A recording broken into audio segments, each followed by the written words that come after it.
hapon inyo alam mga sulod sa office ni Gob, of course natiri sa atong mga departamento natiri si Sir Coach, sa DA, of course na si Sir John, na po dira akong provincial IPMR, of course si Sir Bayaon sa NCIP. So tanan nga mga chieftains and mga IPMRs na natin. So, doon ka istasyon ang nag-interview sa ako tungkol sa issue sa lechon. Then, pagkahuman ito, ganito pa ko sa issue, so, nakadawag po komentaryo na mga saway ra ba ang kagiya sa Bukidnon nganong maoray pinaka-reklamador.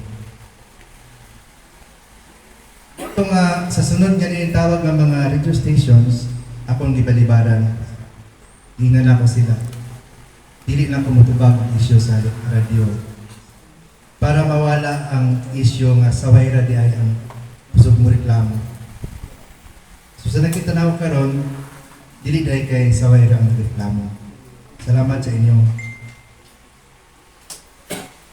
Ang usa ka pangitabo dinhi sa lamahan sa Malaybalay under ni Ma'am Sherlyn. Usaban pa kay naglawan natabo kayo pa dinhi na itabo. Pero nakailap kini sa nakailan nga lugar tungod kay ang timailhan nga kwintas, timailhan nga mga salay, baliog, ug accessories sa tribo. Dili lang timailhan sa tagapaglignan, kundi timailhan siya sa tibok tribo sa Mindanao, sa Pilipinas, ug sa ubang nasod, sa tanan nga tribo nga naggamit o kwintas. Wala po ta kabalo kung unsa pagkasagrado sa ilang. Wala nagpariyo ang level sa pagkasagrado sa pagtanaw, kaya doon naman kini tag sa nakayasaya. So, salamat kayo. So sa ako nakita, duha ang ako nakita na nasayip pa nato, nasad nato, sumala sa gisulti sa nato, ikan sa kabanglasan, sagrado ang baboy, dugangan ako. Tungod kay kining baboy, usa kini ka material nga ginagamit sa mga tribo sa ilang mga ritual. Una, sa pagluwas sa kinabuhi. Kung dunay unsa ka tawo nga maskiton, ang baboy mo'y gamiton para ihulib sa iyang kinabuhi aron hangyoon ang mga tumanog nga sumpayan dugtungan na iyang kinabuhi. Kung dunay kaslon, ang manok ng baboy ginagamit sa pagwaswas o paghangyo sa atong mga alambiton nga tagaan o maayong kaugmao ng magminyo ay. Kining baboy dili siya ordinaryo nga manap sa kalibutan. Usa siya kasagrado nga manap sa kalibutan dinha sa kultura sa tribo. So nasalaan nato ang ingon nila sa ubang mga leader nga ako nadunggan sa apo o baboy. Kay ato siyang nabugal-bugalan. So, sa kabutang nga angay nato sulbaron, labaw pa niya na sa gisay sa atong sa kanya margato lantong. Nga usa ka tabu, usa ka lipat ang atong patagamdaman kung bugal-bugalan nato ang mananap. Kani pa man sa unang nga interview sa radyo, ako gigiingon nga kining nahitabo nahadlok ako nga dunay elder nga maigo nga dunay elder nga may paninglan sa mga espiritu, kaya nasayod ako nga ang katugbang ini kamatayon. Wala akong masayo. Duha ka tribal leaders sa San Fernando, hindi ko lang nakaritual dito sa Panalawahi. Nawala siya. Nang hinaot ako nga dili Tama ang akong pangunauna. Hinaot nga sayo, ang akong isulti, hinaot nga nitaliwan siya, dili ang hinindan, ang litik, ang pagpaningil sa mga espiritu. Ang solusyon ini, mao ang pagpangayo sa pasaylo nga to sa mga espiritu.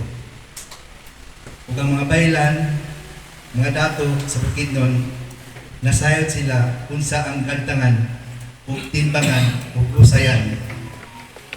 Aron kung kita tanan nangasayo, di lang tao ang magpasaylo sa ato, kundi di apil ang minantay o batasan ug ang gabuot sa liti o lipa, pasayloon kita nga dili tagaan og maldisyon ang atong pagkatribo ug ang atong pagka-anak sa Bukidnon, nga unta tagaan kita o kapasayloan aron hapsay ang atong pagpadayon sa atong pagpanginabuhi.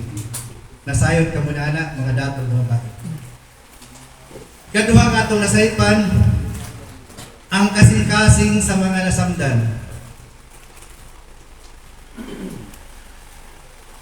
Pangutana, unsa kalawang ang samad,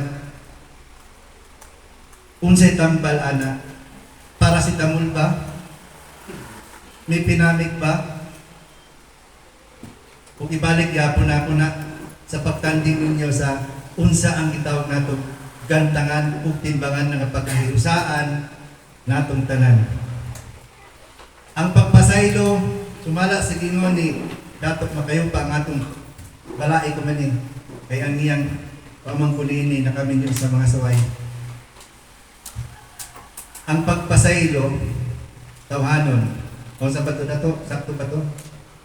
Balaanon ang pagpasaylo. Tawhanon ang pagpakasala. Apan, tanaw na to, kung ang nasamdan, unsa kadako yang samad, unsa po datong itambal. Kay ang nasayod lang kung unsa ang tambal sa iyang kasakit, katuran kong samad. Bulahan sa kuha, nasayod ko kung unsa ang akong gantangan, ang akong timbangan. Apan sa mga bae nga nasakitan, sa mga bae nga na-insulto, kung doon na po isyo nga nganong ato pamansad nagigi butang sa social media, ang pangutanan nako nganong inyo pamansad i-post sa social media ang inyong ipangtituritan nga mga baboy nga mga lechon. Kabalo mong social media ang dili imaabot niya na ang Mars ng Saturn, pero kung di po kalibutan mukaylap siya sukod karon multiply ang iyang pagka-popular muna ang kamatuuran nga dili nato malikayan tungod kay ang social media sa kagamahanan. Salamat kita nga taga Bukidnon, ang una nga mipuna sa atong kaugaling sayo. Dili ang tagalaing lugar. Pero dili silang panaway sa ato nga kamo mga taga Bukidnon nga mga tribo, mga bulingiton day kamo. Nagpakaroning nun day kamo nga nagpreserba mo sa inyong kultura, pero ngano ka na inyong ibuhat, wala gani mo aksyon, wala gani reklamo bisag usa. Pero sa atong nahibalaan, karong adlaw, salamat kaayo nga nagreklamo kamo. Apan, isip, usa ka katilingban, nga naghawid sa ingon nila ng katibot halana, ng katasa halana din hilapit sa ila, ug sa ubang dapit nagingon sila ng kutsara lang halana pero na ikaw bang sudlay. Kaya bisan pa siya lagi kung isa ka baril ka ng atong lana kung walay kauban nga sudlay, dili nato masudlay ang nagkagubod nga mga una-una sa atong mga kaigsunan.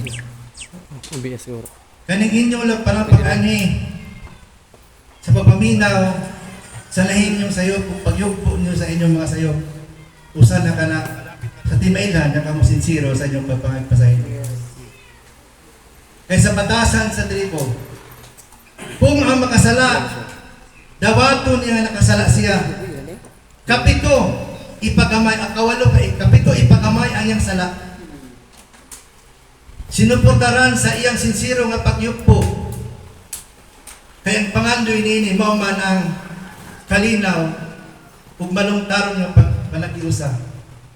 Apan kung nakasala, maisog kaya ipaglaban nga siya ang tama, pwede po nga atong piluon kawalo ang iyang sala.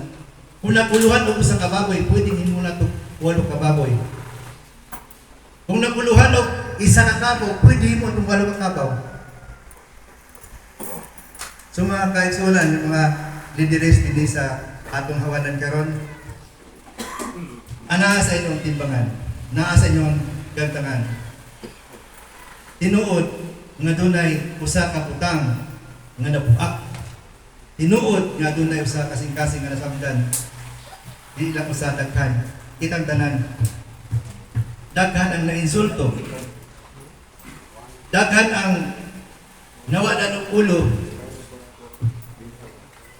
Pero aniya sa ato ang solusyon. Aniya sa ato ang pagpangita o pamagi. Aron ni kita makapanghusay sa espiritu sa mga kabantay sa probinsya sa Bukidnon. Kung makapanghusay kita sa mga kasing-kasing nga nasamdan. Mao lang siguro ka na. Salamat, maayong hapon.